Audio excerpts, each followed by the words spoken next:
प्रभु यीशु मसीह के सामर्थी नाम में हम मांगते हैं, आमीन। जितना ऊंचा और लंबा ये ब्लेसिंग आपकी है।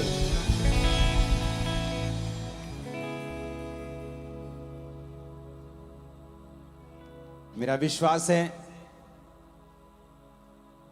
कि जो वचन मैं आपको देने वाला हूं, अगर आप उसे फॉलो करेंगे, आपकी लाइफ की सभी प्रॉब्लम्स खत्म हो जाएंगे।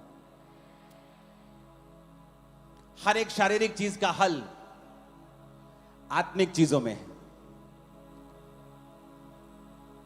क्योंकि एक्चुअल में आप आत्मा हो। ये शरीर आपको किराए के घर के रूप में मिला है।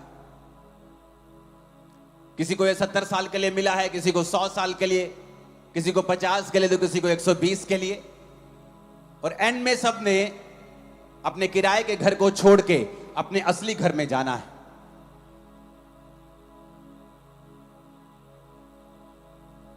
तो चाहे आपकी प्रॉब्लम्स शारीरिक हैं,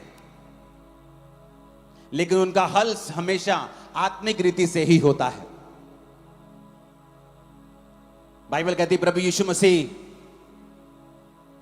के पास एक लकवे के रोगी को लेके आए और जीसस को बोला, जीसस जिस तरह आप ले हैंड करते हैं ना लोगों के ऊपर, प्लीज इस पे ले हैंड कर दे और इसे ठीक कर दें। और जीसस ने कहा, हे पुत्र तेरे पाप माफ हुए। कहते परमेश्वर नहीं, हम पाप माफ नहीं करवाना चाहते, हम चाहते हैं ये चंगा हो जाए और चलने लगे। और जीसस ने कहा, हे पुत्र तेरे पाप माफ हुए। और वचन कहता है जब पाप माफ हुए तो जीसस ने उसे कहा, उठ और अपनी मंजी उठा और घर चला जा। क्योंकि जब पाप माफ हुए, इन सब चीजों को बंद कर दो, ओके, तो शरीर भी चंगा हो गया। इसका मतलब आपकी लाइफ की प्रॉब्लम जो भी है उसका सॉल्यूशन आत्मिक होगा, आत्मिक तरीके से आपकी लाइफ में आएगा। इसलिए बहुत से लोग जब उनको चर्च आने का न्योता मिलता है और कोई बताता है चर्च के बारे में, वो सोचते यार चर्च क्या होगा, अरे यार मेरा बिजनेस नहीं चल रहा, चर्च क्या कर देगी, अरे यार मेरी वाइफ मेरे कंट्रोल में नहीं, चर्च क्या कर देगा उसमें, अरे यार मेरे बच्चे मेरी सुनते नहीं, चर्च क्या कर लेगा। उन्हें यह नहीं मालूम कि ये वाइफ, ये बच्चे, ये बिजनेस, ये पैसा, ये शरीर, ये दुनिया, ये देखने वाली सब चीजें परमेश्वर ने बनाई हैं। आपका दिल, आपका दिमाग, आपके बच्चों का दिल दिमाग, रूह जिस्म जान, उसकी सोचें परमेश्वर के हाथों में है। तो जब आज आपको आत्मिक सॉल्यूशन मिलने वाला है, मेरा विश्वास है आप उसे फॉलो करेंगे। परमेश्वर ने चंडीगढ़ के विषय में मुझे एक विजन दिखाया। जब मैंने खुदा से कहा, प्रभु मैं क्या बोलूंगा वहां जाके, मैं अपनी ओर से कुछ नहीं कहना चाहता, मैं अपनी बाइबल स्टडी से कुछ नहीं बोलना चाहता, मुझे गहरी बातें बोलने का शौक नहीं है क्रूसेड्स के ऊपर, मैं क्या बताऊं। परमेश्वर ने मुझे बताया कि जाके चंडीगढ़ के लोगों को बोल कि तुम्हें ज्यादा दिया गया है, तुमसे ज्यादा मांगा जाएगा। मैंने कहा प्रभु इसका मतलब क्या है। प्रभु ने कहा मैंने चंडीगढ़ के लोगों को ज्यादा दिया है, इनके तोड़े ज्यादा दिए हैं इनको। बाइबल में एक को 5, एक को 2 और एक को 1 दिया था। 5 वाला गया और 5 के साथ 5 कमाए, 2 वाले ने 2 के साथ 2 कमाए, 1 वाले ने मिट्टी में छुपा दिया, कहा मैं डर गया था, तू कठोर मनुष्य है बॉस, जब तू आता तो मेरी क्लास लेता इसलिए मैंने छुपा दिया। और बॉस ने कहा तू मुझे अगर कठोर समझता है तो मैं कठोर ही हूं, जाओ इसको वहां फेंको जहां रोना और दांतों का पीसना हो। प्रभु ने मुझसे कहा मैंने चंडीगढ़ के लोगों को ज्यादा दिया है और मैं ये चाहता हूं कि ये ज्यादा मुझे वापस करें। अब मैं आपको बताता हूं परमेश्वर आपकी लाइफ से क्या चाहता है और क्यों चाहता है। आप नोटिस करेंगे एक व्यक्ति जितना टैलेंटेड होता है, शैतान उतना ही उस पर अटैक करने की कोशिश करता है।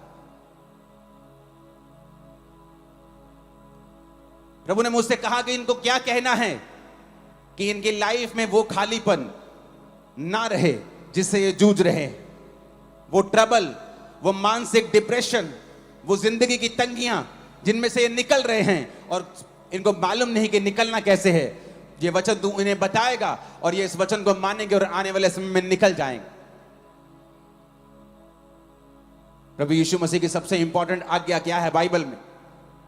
बहुत सी आज्ञाएं हैं, लेकिन प्रभु यीशु मसीह ने पहाड़ पर जब स्वर्ग जाने वाले थे, मत्ती 28 उसकी 18 से 20 में लिखा है कि यीशु ने कहा उनके पास जाकर, स्वर्ग और पृथ्वी का सारा अधिकार मुझे दिया गया है, तुम जाओ और सब जातियों के लोगों को चेला बनाओ, उन्हें पिता पुत्र पवित्र आत्मा के नाम में बपतिस्मा दो और सब बातें जो मैंने आज्ञा दी हैं मानना सिखाओ, और देखो मैं जगत के अंत तक तुम्हारे साथ हूं।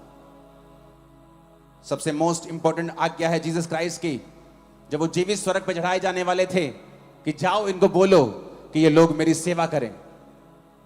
लोग बोलते हैं मैं सेवा करूं, मैं तो इंजीनियर हूं, मैं कैसे सेवा करूं, मैं डॉक्टर हूं, मैं तो एक आईटी कंपनी में जॉब करता हूं, मैं तो हाउस वाइफ।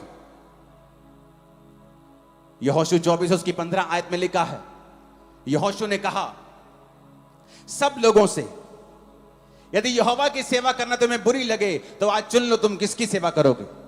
उन देवताओं की जिसकी सेवा तुम्हारे पुरखा महानद के उस पार करते थे, अमोरियों के देवताओं की सेवा जिसके देश में तुम रहते हो, परंतु मैं तो अपने घराने समेत यहोवा की सेवा नित्य करूंगा।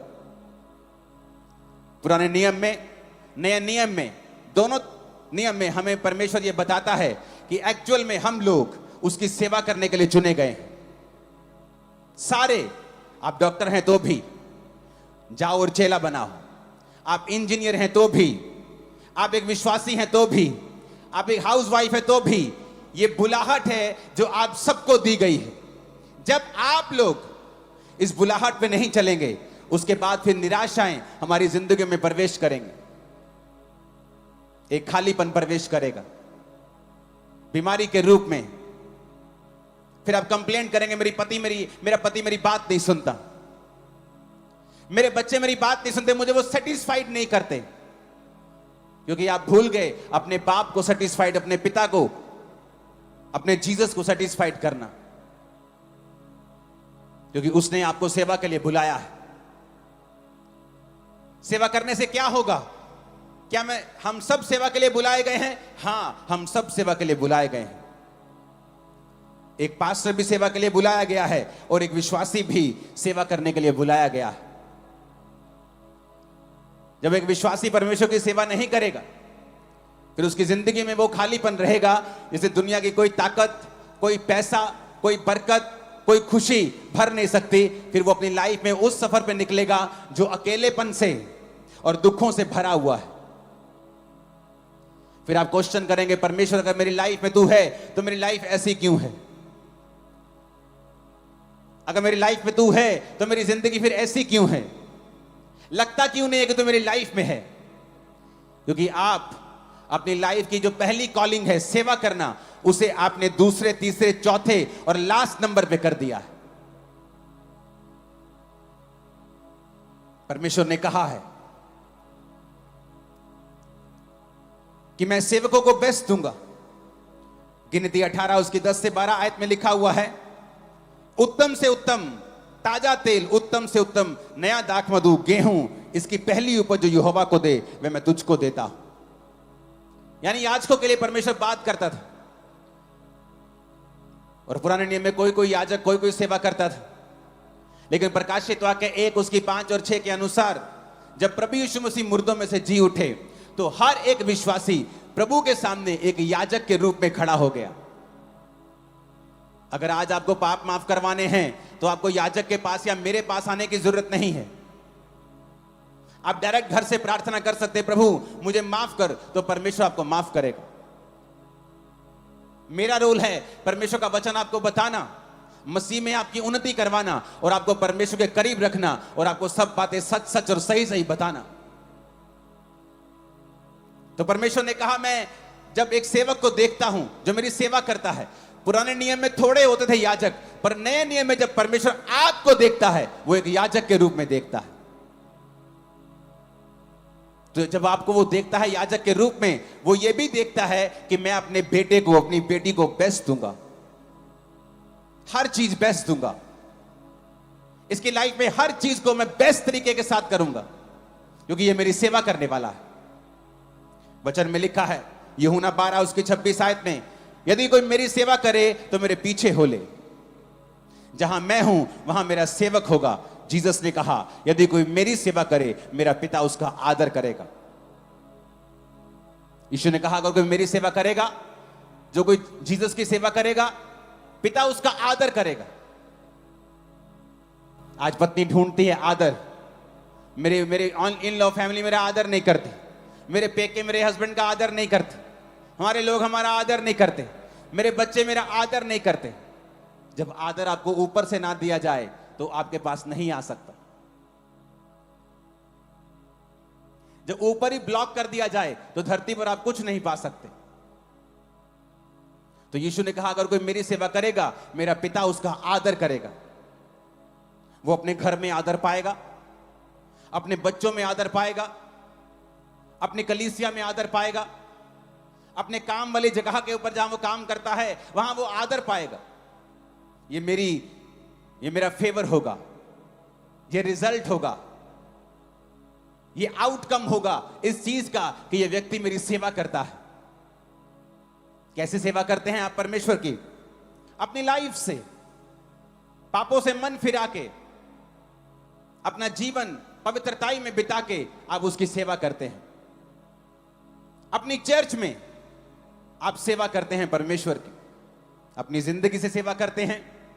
आप अपनी चर्च में हैं, आप सेवा करते हैं, आप टेंट बिछाते हैं, आप लंगर खिलाते हैं, आप वॉलंटियर की सेवा करते हैं। आप कुछ ना कुछ सेवा करें, चाहे वो सुसमाचार की हो, चाहे वो किसी भी चीज की हो। एक विश्वासी अगर चर्च में बिना सेवा के है, वो अपनी पोजीशन को पहचान नहीं पा रहा है और पीछे है वो। आप सब वॉलंटियर नहीं बन सकते, लेकिन आप सुसमाचार देने के लिए जा सकते हैं, आप बीजों को बो सकते हैं, आप फाइनेंशियली प्रार्थना से, उपवास से आप सेवा कर सकते हैं। अपने टैलेंट से, अपने वरदान से, आप सीए हैं, आप इंजीनियर हैं, आपकी चर्च को, आपके लोगों को आपकी जरूरत है, आप उससे अपनी सेवा कर सकते हैं। अपनी लाइफ से सेवा कर सकते हैं, चर्च में सेवा कर सकते हैं, अपने समय को दे सकते हैं। आज भी आप समय निकालकर यहां पर आए हैं, अपने टैलेंट से आप खुदा की सेवा कर सकते हैं। और वैसा ही आप अपने बच्चों को चलाएं। आज यहूदी पूरी दुनिया में कामयाब बिजनेसमैन क्यों हैं? पावरफुल क्यों हैं? अमेरिका का सारा मीडिया यहूदियों के पास क्यों है? जब बच्चा छोटा होता है तभी से टाइट देना सिखाते हैं, प्रार्थना करना सिखाते हैं, यहोवा को प्रथम स्थान देना सिखाते हैं, और इसीलिए वो दुनिया में प्रथम रहते हैं। परमेश्वर ने कहा अगर तू मुझे पहला रखेगा मैं तुझे पहला रखूंगा। तू सिर ठहरेगा, तू पूंछ नहीं ठहरेगा। तू आगे होगा, मैं तुझे इज्जत दूंगा, मैं तुझे बरकत दूंगा। भजन संहिता 91 उसकी 11 और 12 आयत में लिखा है। लेकिन उससे पहले मैं चाहता हूं हम एक आयत को पढ़ें। अगर आपकी स्क्रीन पे एक आयत नहीं आई तो आप बाइबल से निकाल लें उसे। भजन संहिता 91 उसकी एक आयत। He that dwelleth in the secret place of the most high, जो सर्वशक्तिमान के छाए हुए, जो परम प्रधान के छाए हुए स्थान में बैठा रहे, वो सर्वशक्तिमान की छाया में ठिकाना पाएगा। लोग बोलते मैं सेवा क्यों करूं? कहता shall abide under the shadow of the Almighty। Shadow का मतलब है तसेल, इब्रानी भाषा का 6738वां शब्द। तसेल, डिफेंस। कहता अगर तू मेरे छाए हुए स्थान में बैठा होगा। क्या है परमेश्वर का छाया हुआ स्थान? He that dwelleth मतलब यशब, इब्रानी भाषा में यशब, यानी वो कुर्सी जो खुदा ने तुम्हें दी। कौन सी? एक विश्वासी होने की। मैं एक विश्वासी हूं, ये परमेश्वर ने मुझे ये कुर्सी दी है। यानी मुझे उस कुर्सी पे, जैसे एसएसपी साहब को कुर्सी मिलती है, उनका रिएक्शन, उनका काम उस कुर्सी के मुताबिक होता है। तो लिखा ही दैट ड्वेलेथ, इब्रानी भाषा का 3427वां शब्द यशब, जो परम प्रधान के छाए हुए स्थान में बैठा रहे, यशब करे, जिसका मतलब है कि वो कुर्सी को संभाल के रखे, टू सिट डाउन। कहता वो सर्वशक्तिमान की छाया में ठिकाना पाएगा। तसेल, छाया का मतलब है तसेल। इसको पूरा दिखे। हां, इसका मतलब क्या? एक कुर्सी आपको मिली एक विश्वासी होने की, क्या आप उस कुर्सी के मुताबिक काम कर रहे हैं? एक विश्वासी होने के नाते आपको चर्च के दर्शनों में साथ देना है, क्या आप दे रहे हैं? एक विश्वासी होने के नाते आपको अपने पास्टर्स के लिए, अपने लीडर्स के लिए प्रार्थनाएं और उपवास करने हैं, क्या आप कर रहे हैं? एक विश्वासी होने के नाते आप अपने चर्च में संडे, थर्सडे, वीकडेज में होने चाहिए जब वो बुलाते हैं वहां सेवा करने के लिए, क्या आप ऐसा कर रहे हैं? फिर आप बोल सकते हैं कि हां, मैं सर्वशक्तिमान की छाया में बैठा हूं, जो परम प्रधान के छाए हुए स्थान में बैठा रहेगा। यह शब्द टू सिट डाउन। अगर आप चर्च में सेवा नहीं करते, आप उसके छाए स्थान में नहीं हैं। आप एक जीवित चर्च का हिस्सा नहीं है, तो आप उसके छाए स्थान में नहीं हैं। क्यों? क्योंकि वही आपको ड्यूटीज देंगे, वही आपको काम देंगे, वो बताएंगे आपको क्या करना है, किस तरह से रूहों को बचाना है। हालेलुया। कहता डिफेंस में, तसेल, वो उसके डिफेंस में ठिकाना पाएगा। यानी यहोवा का डिफेंस उसकी ओर होगा। जो सेवा करेंगे उनके ऊपर डिवाइन प्रोटेक्शन रहेगी, प्रोटेक्शन रहेगी, उनके ऊपर एक सुरक्षा रहेगी। क्योंकि परमेश्वर ने कहा है, अगर तू मेरी सेवा करेगा तो मैं तुझे डिफेंस दूंगा। जब एक देश का गृह मंत्री आपको डिफेंस देता है, आपको सुरक्षा देता है, तो वो खुद आपकी सुरक्षा करने नहीं आ जाता। वो किसको भेजता है? अपनी आर्मी को भेजता है, अपने कमांडोज भेजता है, बेस्ट लोगों को भेजता है। कहता जाओ इसकी सुरक्षा करो, इसको वाई कैटेगरी, Z++ Z दो, सुरक्षा करो इसकी, मैं तुम्हें डिफेंस देता हूं। यहोवा ने कहा, अगर तू मेरे छाया स्थान में बैठा रहेगा, सिट डाउन, जो तेरी ड्यूटी है, अगर तू उससे उठकर व्यभिचार करता है तो तू यशब में नहीं है, तू बैठा हुआ नहीं है मेरे छाया स्थान में। अगर तू चोरी करता है, तुमने उस कुर्सी के मुताबिक कार्य नहीं किया, तो तू उसके छाए हुए स्थान में नहीं है। अगर तू चोरियां व्यभिचार करता है तो तू यशब में नहीं बैठा हुआ, तूने वो कुर्सी छोड़ दी है, क्योंकि उस कुर्सी पर बैठकर तू ऐसा नहीं कर सकता।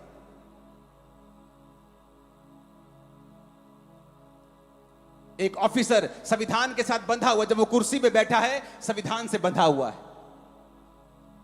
परमेश्वर ने कहा, अगर तू उस कुर्सी पे, विश्वासी की कुर्सी पे बैठा है, तो तुझे एक्शन करना होगा उस कुर्सी की वैल्यू के मुताबिक। तू गुंडागर्दी नहीं कर सकता, तू मार कुटाई नहीं कर सकता, तू अन्य सारी जगहों के ऊपर तू नहीं घूम सकता। तो तुझे कुर्सी दी गई है, क्यों?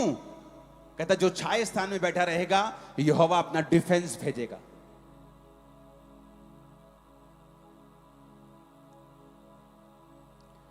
फिर 11 आयत में लिखा है, वह अपने दूतों को तेरे निमित्त आज्ञा देगा, जहां कहीं तू जाए वो तेरी रक्षा करे।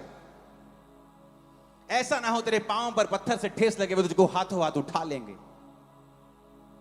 इसका मतलब, जब परमेश्वर ने कहा अगर तू यशब रहेगा मेरी प्रेजेंस में, तो मैं तसेल करूंगा, डिफेंस दूंगा। फिर वो कहता, फिर दूत तेरे पास रहेंगे और तुझको हाथों हाथ उठा लेंगे, क्योंकि वो दूत मैंने जो तुझे डिफेंस दिया है उसके अनुसार तेरी जिंदगी में रहेंगे। यानी जो सेवा करेगा, डिवाइन प्रोटेक्शन उसकी लाइफ में रहेगी। अंदर डर रहता है लोगों के, ओ मुझे वैक्सीनेशन से कुछ हो ना जाए, और मेरे को ये ना, मेरा एक्सीडेंट ना हो जाए, मुझे कैंसर ना हो जाए, मेरी किडनी फेल ना हो जाए। आपके ऊपर डिवाइन प्रोटेक्शन रहती है जब आप परमेश्वर की सेवा करते हैं। नीति वचन 3 उसकी 5 से 6 में लिखा है, अपनी समझ का सहारा ना लेकर संपूर्ण मन से यहोवा पर भरोसा रखना, उसी को स्मरण करके सब काम करना, वो तेरे लिए सीधा मार्ग निकालेगा। परमेश्वर ने क्या कहा? कहता अपनी समझ का सहारा मत लेना, उसकी सेवा करना, भरोसा रखना, वो तेरे लिए सीधा मार्ग निकालेगा। Right path, he will show you the right path. कितने रास्ते हैं यहां, आप अपने घर को जाएंगे, कितनी सड़कें आएंगी, कितने मोड़ आएंगे, बट आपको राइट पाथ पता है।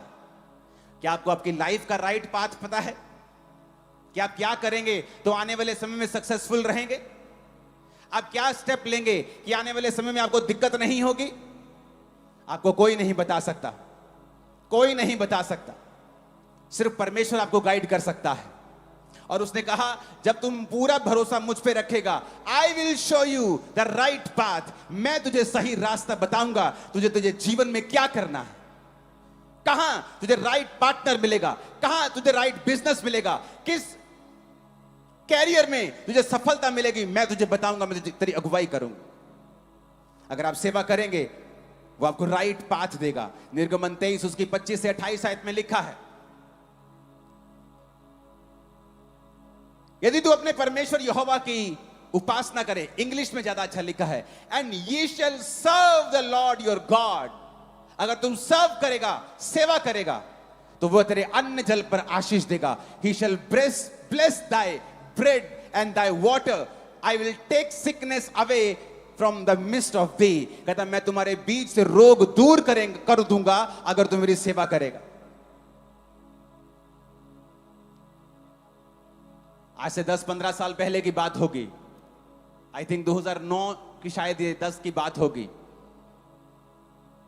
मैं अपनी चर्च के बाहर सेवा कर रहा था, तो एक व्यक्ति को उठाकर लेके आए, वो पागल था, पागल जैसी हरकतें कर रहा था। उसकी मां आई और बोली इसके पिताजी को अटैक हुआ। सेम ऐसे ही करते थे, 7 दिन हॉस्पिटल में रहे, मर गए। जब उनकी चिता को ये आग लगा रहा था, अब आग लगा के जब वापिस आए क्रियाक्रम के बाद, तो सेम अटैक मेरे बेटे पे होने लगे। आप इस पे प्रार्थना कर दीजिए। मैं आत्मा में था और मैंने उससे कहा, मैंने कहा जा अपने बेटे को और तू सब लोग जाओ, मिट्टी की सेवा चर्च में चल रही, मैंने कहा जाओ मिट्टी की सेवा करो। मैंने ले हैंड भी नहीं किया, मैंने कहा जाओ वहां पे सेवा करो। और वो सेवा करने लगे, और सेवा करने के दौरान परमेश्वर की आत्मा ने छुआ और पूरा पागलपन गया। आज तक वो लड़का जीवित है, बड़ा हो गया बहुत। पहले जवान था, अब तो और जवान हो गया होगा, 20 साल के करीब था, अब तो 35-40 साल का हो गया होगा वो। उसने कहा अगर तू सर्व करेगा, यदि तू अपने परमेश्वर यहोवा, you shall serve the Lord, अगर तू सर्व करेगा, I will take sickness away, मैं तेरे अन्न जल पर आशीष दूंगा, मैं सिकनेस को तेरे बीच से दूर कर दूंगा। बहुत से विश्वासी रोते हैं प्रभु के सामने, प्रभु मैं बीमार क्यों हूं? क्योंकि तुम सेवा नहीं कर रहे हो। तुम्हें लगता तुम विश्वासी हो, तुम चर्च जाते हो, यही एहसान है चर्च के ऊपर, पादरी दे यही एहसान है चर्च जाने, यही आ गए हैं चर्च। ये तो पहला स्टेप है। सेकंड स्टेप है उस चर्च में जाओ, फिर काम ढूंढो, प्रार्थना से, उपवास से, टाइप से, हर चीज से, टैलेंट से, काम से, सुसमाचार देने से, हर तरह से सेवा करो। मैंने अपनी लाइफ में पर्सनल एक्सपीरियंस किया है, जो लोग सेवा में होते हैं उनके काम दूसरे लोगों के मुकाबले जल्दी होते हैं, उनकी हीलिंग जल्दी होती। वो भी मुसीबत में फंसते हैं, धर्मी फंसता है लेकिन जल्दी निकल जाते हैं। जीसस ने सेवा की, ऐसी सेवा आज तक किसी ने नहीं की। जब क्रूस पे थे तो जल्दी मर गए। पिलातुस हैरान, कहता मर गए? कहता जीसस इतनी जल्दी कैसे मर गए? कहता मर गए। कहता नहीं, वो चेक करके आओ। तो चेक करने के दौरान फिर उसकी पसली में नेजा मारा गया था, क्योंकि जब क्रूस पे लटकाया जाता था तो 2-2, 3-3 दिन लोग लटके रहते थे, उनकी जान निकलती नहीं थी। वो जान जल्दी निकल गई, जल्दी खत्म हो गया काम, क्योंकि वो उसकी सेवा करते थे। वो दुख जल्दी निपट गया, वो जल्दी खत्म हो गया। अपने पड़ोसी को जोर से बोलो, सेवा कर। आमीन। आगे पढ़ेंगे इस आयत को। तेरे देश में ना किसी का गर्भ गिरेगा, ना कोई बांझ होगी, और तेरी आयु में पूरी करूंगा।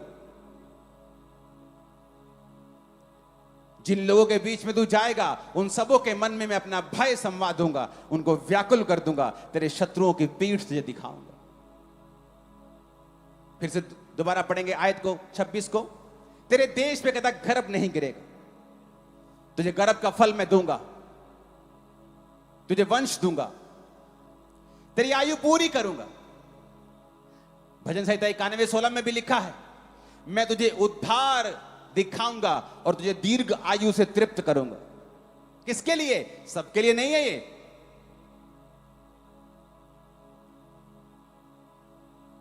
अपने पड़ोसी को बोलो वचन सबके, ये वचन सबके लिए नहीं था, उसी के लिए है जो उसकी हजूरी में बैठा है, जिसने अपनी विश्वासी होने की कुर्सी को छोड़ा नहीं है। आमीन।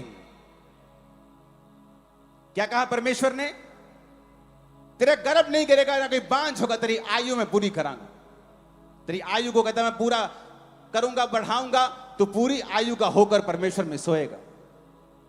फिर कहता 27 आयत में, तेरे दुश्मन कभी भी तुझ पर काबिल कब्जा ना कर पाएंगे। वो शैतान, वो बीमारी, वो तुम्हारे एनिमी, तुम्हारी बुलाहट के दुश्मन हमेशा तुमसे शर्मिंदा रहेंगे अगर तू मेरी सेवा करेगा तो। क्योंकि 25 आयत को मत भूलना। लोग 27 आयत को कमांड करते रहते, क्लेम करते रहते हैं, प्रभु तेरे वचन में लिखा तो दुश्मनों की पीठ दिखाएगा। पर क्या तुमने 25 आयत पूरा की कि तू अपने परमेश्वर यहोवा को अगर सर्व करे तो? वो नहीं की। बड़ा जरूरी है यह समझना कि वचन क्यों बोला गया है, कैसे बोला गया है, कहां बोला गया है और किसको बोला गया है। नीति वचन 13 उसकी 22 आयत में लिखा है, नीति वचन 13 उसकी भला मनुष्य अपने नाती पोतों के लिए संपत्ति छोड़ जाता है, परंतु पापी की संपत्ति धर्मी के लिए होती है। खुदा ने कहा जो सेवा करते हैं वो अपनी लीगेसी छोड़ जाएंगे, वो अपने बच्चों के लिए अच्छी वस्तुएं छोड़ जाएंगे। लेकिन जो पापी होगा वो कमाएगा दूसरों के लिए, वो खुद कमाएगा लेकिन किसी और को देके जाएगा। लेकिन आप लीगेसी बिल्ड कर सकते हैं अगर आप परमेश्वर की सेवा अच्छी रीति से करेंगे तो। वो आपके वंशों का परमेश्वर है। दाऊद से कहा था कि तेरे निज पुत्र को ही मैं तेरी गद्दी पर बिठाया करूंगा। अगर वो तेरी आज्ञाओं पर, जिस तरह तू चलता है मेरी आज्ञाओं पर अगर वो चलेंगे तो उसी तरह से वो आशीषित होंगे जिस तरह से मैंने तुझे आशीषित किया है। ऊंची आवाज में बोलो हालेलुया। फिर से बोलो ऊंची आवाज में हालेलुया। एक आदमी आज क्या चाहता है? वो इज्जत चाहता है। खुदा कहता है मैं दूंगा अगर तू सेवा करेगा। क्या चाहता है? लंबी उम्र चाहता है। परमेश्वर ने कहा मैं दूंगा अगर तू मेरी सेवा करेगा। क्या चाहता है? घर आशीषित हो। खुदा ने कहा मैं तुझे बेस्ट दूंगा अगर तू मेरी सेवा करेगा। और फिर भी हम ये सारी चीजें संसार में ढूंढ रहे हैं मूर्खों की तरह, क्योंकि परमेश्वर ने कहा कि जब ये मेरी सेवा करे ये सारी वस्तु इसके पीछे पड़ के इसको मिलनी चाहिए। लेकिन हम इसे संसार में ढूंढ रहे हैं और निराशा के बाद निराशा हमारे जीवन में आ रही है, क्योंकि परमेश्वर ने हमें इन्हें ढूंढने के लिए नहीं बनाया। उसने कहा मेरे धर्म और राज्य की खोज कर, दुनिया की सब वस्तु के पीछे पड़ के तुझे मिल जाएंगी। ऊंची आवाज में बोलो हालेलुया। आपको सिस्टम चेंज करना होगा, आपको सिस्टम बनाना होगा। आप, आपके बच्चे, आपकी वाइफ, माता पिता सब परमेश्वर की सेवकाई में हो, किसी भी तरह से कर रहे हो, प्रार्थना के जरिए, अपने पास्टर के लिए उपवास रखने के जरिए। जीसस के पास कुछ औरतें होती थी जो अपनी संपत्ति से उसकी सेवा करती थी। चेले होते थे जो उसके दर्शन को आगे लेके जाते थे। आप किस तरह से यीशु की सेवा करेंगी उससे पूछें और चुप ना बैठें,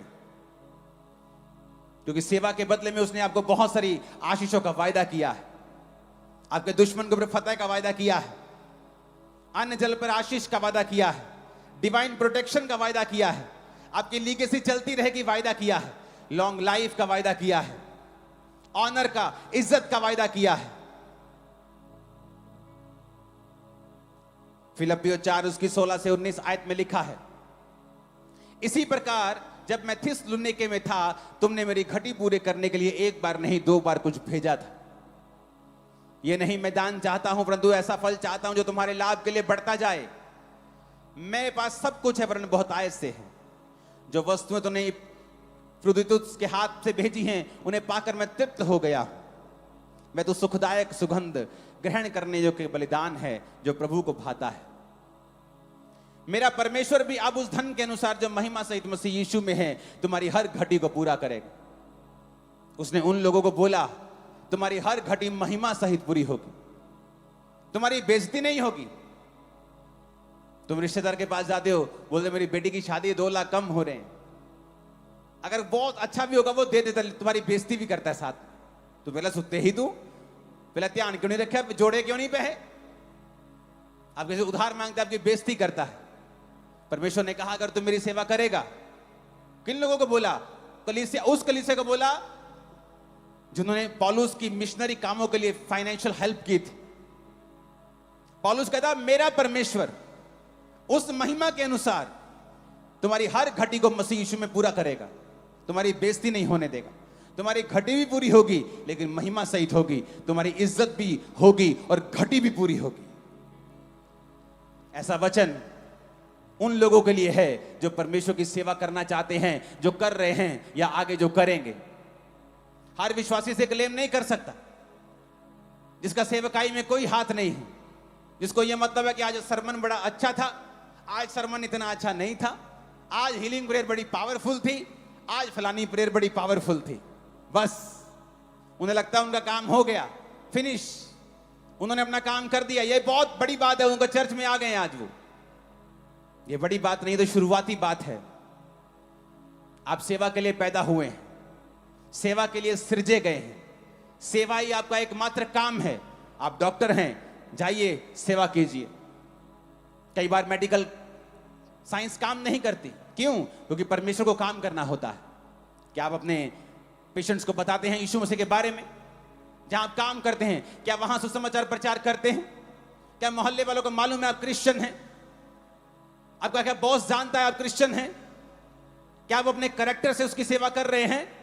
क्या आपके ऑफिस में 10-10 बॉयफ्रेंड और गर्लफ्रेंड्स है कि आपके कैरेक्टर से आप उसकी सेवा नहीं कर रहे हैं, आप उसके नाम को कलंकित कर रहे हैं? अगर आप उसके नाम को ऊंचा करेंगे वो आपको ऊंचा करेगा, आप उसके नाम को नीचा करेंगे वो आपको नीचा करेगा। चंडीगढ़ के लोगों को ज्यादा दिया गया है, आप 5 तोड़े वाले क्रिश्चियन हैं, टैलेंट भी ज्यादा है आपके पास, सोर्सेस भी ज्यादा हैं आपके पास, दूसरों से ज्यादा है, तो याद रखिए आपके पास ज्यादा है, आपसे ज्यादा मांगा भी जाएगा। प्रभु आपसे हिसाब भी लेगा कि मैंने तुझे ज्यादा दिया है दूसरों से, मैं तुझसे हिसाब भी लूंगा दूसरों से ज्यादा। घबराए मत, आपके पास ज्यादा है, आनंदित हो क्योंकि आप सेवा के लिए इस्तेमाल होने वाले हैं। आप में से बहुत से लोग सेवा में जाएंगे, बहुत से पास्टर्स की सेवकाइयां पढ़ेंगी, यूथ सेवा करेगा। आमीन, ऊंचाई आशीष।